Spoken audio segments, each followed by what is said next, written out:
Hello, I'm Hugh Ellis from the Namibia University of Science and Technology, and I wanted to share my thoughts on the phenomenon of misinformation and disinformation on social media, what we often call fake news. It's no exaggeration that this is a global problem, and it also presents itself in Namibia and in Southern Africa and in topics relating to us. Some of the just some examples of critical fake news incidents that I came across just in the last few weeks. There was a post on Twitter and also so-called X and also on Facebook, which said that Namibia's first female president had ordered the deportation of 500 Americans in response to Donald Trump's policies about aid and visas. This was fake news. It never happened. The only thing that might have happened that was somehow similar is that Namibia does require American citizens to apply for visas, which was not the case before. But that had little to do with Donald Trump. It's a decision that was, or actually our current president. It was a decision made even under the previous president's administration. So obviously this went all around the web, and for several days was both harshly praised and harshly criticized, until the Namibian presidency actually had to put out a press release to say that this is in fact not the case.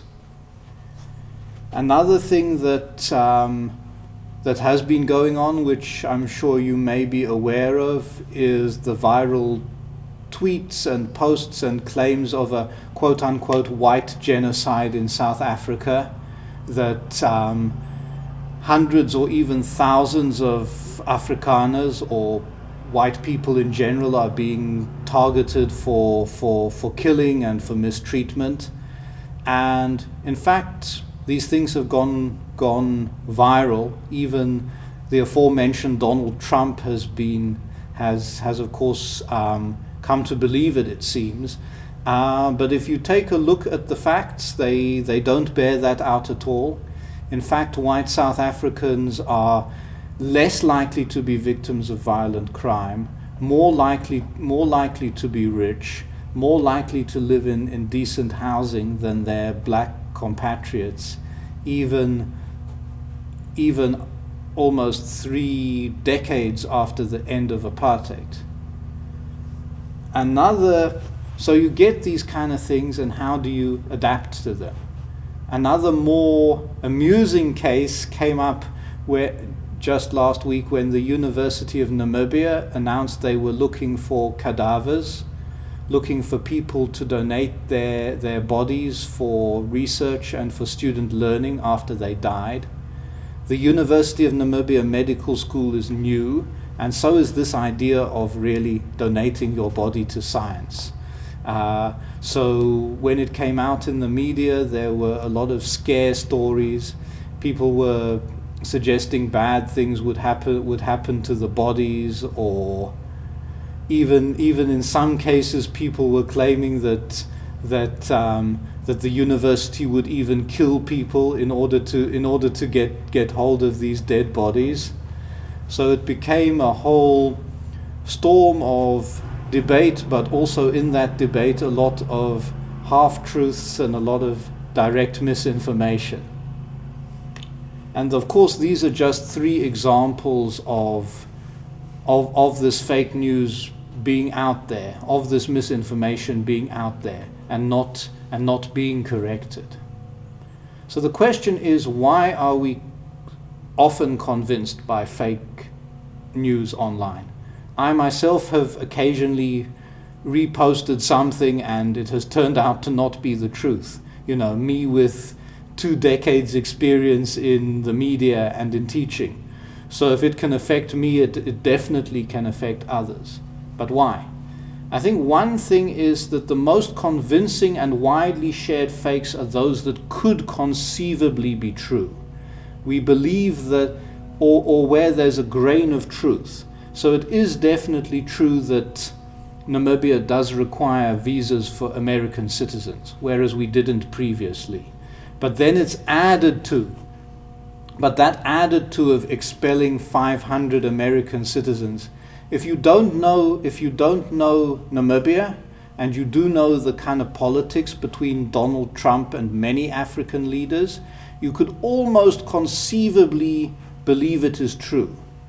If you consider what has happened in a lot of African countries post-independence to minorities, and you don't know any Afrikaners personally, it's just possible you might believe some of the white genocide propaganda.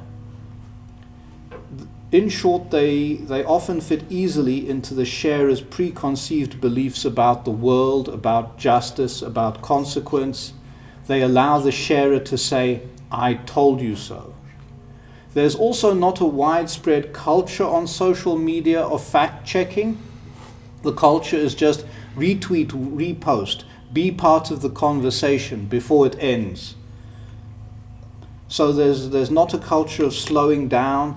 Even often there's not a culture of fully reading an article you might share if that article supports your political viewpoint.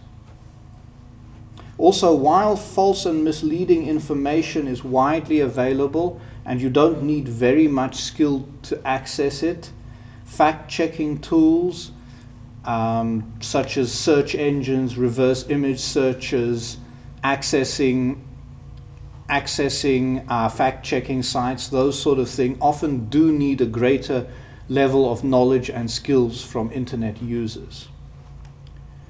I wanted to share one case study which me and my graduate student Aaron Mushaukwa did in a small town called Katima Mulilo in Namibia. This research looked at news reading habits on social media of young people from the ages of 18 to 35. And it revealed over 90% of young people get their daily news from social media. Not mainstream media websites, not newspapers, not even the radio, but social media. Yet, of those 90%, less than 10% actually put it through their news through any kind of verification process. The majority of the youth surveyed said they did not trust the mainstream media for various reasons, such as political bias, ownership, some of them legitimate reasons, but often they used equally questionable sources on social media for their information. People like local politicians, for example, who might have an agenda to expose wrongdoing, but the wrongdoings they expose might also be led by their own agendas, not by any kind of news values. Some users did try to fact check by referencing against mainstream media or even word of mouth. We found that just people talking to their friends, to their families, served almost as a kind of fact check, albeit as a limited one. Fact-checking organizations do exist in Namibia. One of them is Namibia Fact Check. Another well-known organization is Africa Check. These do great work, but among those who answered our study, their work was not really known. So people could fact-check some of the stories they got on social media against these organizations, but they often did not. Users were also often attracted to experts on social media who gave their personal testimony. People who would say things like, "I am a doctor, these are my credentials, I've been working at Windhoek State Hospital for 20 years, and this is what I think about, say, the malaria outbreak or the coronavirus epidemic." But also some of these experts, their credentials are a bit dodgy if you dig deeper. Some of them, for example, might not even be doctors, or you might be relying on one doctor's opinion which goes against the consensus in medical science. but nevertheless these experts were often seen as key. So what do I think journalists, media, community organizations can do to combat fake news? I think one thing is investing in making fact-checking services easily accessible, making sure they also post on social media, they also respond to posts on social media, they also get involved in online discussions. I think publishing personal testimonies by people who are actually well-regarded, well-known experts can begin, because these kind of personal testimonies are popular, so the media could actually get involved by making sure these testimonies are actually useful and relevant. I think the media could make content easily shareable, uploadable on various platforms, even in the way they design their media. So if you're a newspaper, design a version of your newspaper that can easily be shared on WhatsApp, for example, that doesn't take up a lot of bandwidth maybe. I think the media also need to challenge our own biases when sharing information. To be honest, sometimes we're also at fault in spreading inaccurate, if not directly false information, and have a culture of apologizing when we do get it wrong. I think also the judicious use of artificial intelligence may allow small news organizations to better manage all the information coming into them, to come up with new ideas for news, to maybe come up with new angles for investigative journalism. Obviously being careful, because uneducated use of AI can also lead to us spreading falsehoods which are promoted as truth by the AI tool. Also, media literacy should be promoted in schools, community groups, and elsewhere. We need to make sure that consumers have a sophisticated idea of what they're getting into when they post something, when they enter a debate online, when they retweet a tweet, whatever the case may be. So with these few words, I'd like to thank you for your attention, and I'd be interested in hearing your thoughts. Thank you.